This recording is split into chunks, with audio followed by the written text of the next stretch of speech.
മതനിരപേക്ഷ രാജ്യത്ത് മതം എങ്ങനെയാണ് പൗരത്വത്തിന് ഒരു വിഷയമാകുക? ഈ ഇന്ത്യയിൽ എങ്ങനെയാണ് മുസ്ലിങ്ങൾ 2014 മുമ്പ് അഫ്ഗാനിസ്ഥാനിൽ നിന്നും പാകിസ്ഥാനിൽ നിന്നും ഈ പറഞ്ഞ ബംഗ്ലാദേശിൽ നിന്നും വന്ന മുസ്ലിങ്ങൾക്ക് നിങ്ങൾ എങ്ങനെയാണ് അധികാരം പ്രയോഗിക്കാൻ വേണ്ടി പറ്റുക?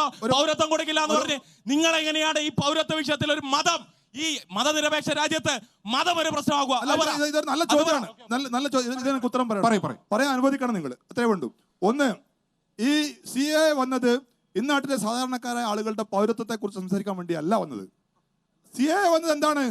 CAA എന്നുള്ളത് ഇന്നാട്ടിലെ മതപരമായ പേരിൽ, മതത്തിന്റെ പേരിൽ ഈ രാജ്യം വിഭജിച്ച സമയത്ത്, രണ്ട് കഷ്ണമായി പോയ സമയത്ത്, മതത്തിന്റെ പേരിൽ രണ്ട് ഭാഗത്തും ആളുകൾ മാറി മാറി പോയ സമയത്ത്, ഏതെങ്കിലും ഒരു നാട്ടില് അന്നാട്ടിലെ ന്യൂനപക്ഷങ്ങൾക്ക് എല്ലാവിധ ആശ്രയവും കൊടുക്കണമെന്ന് ഒപ്പിട്ട് വെച്ച കരാറുണ്ട്.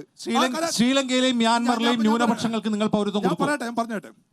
അങ്ങനെ മതത്തിന്റെ വിഭജിക്കപ്പെട്ട പാകിസ്ഥാൻ, അതിനകത്ത് അന്ന് 25 കോടി ഉണ്ടായിരുന്ന ഹിന്ദുക്കള് ഇന്നാകെ 2 കോടിയില്ല. നിങ്ങൾ ശ്രദ്ധിക്കണത്. ഇത് അതേ സ്ഥാനത്ത് ഇവിടെ ഈ ഭാരതത്തില് അന്ന് വെറും 4 കോടി ഉണ്ടായിരുന്ന മുസ്ലിങ്ങൾ ഇന്ന് 25 കോടി ഉണ്ട്. നമുക്ക് അതിലൊരു വിഷമമില്ല, സന്തോഷം മാത്രമേ ഉള്ളൂ.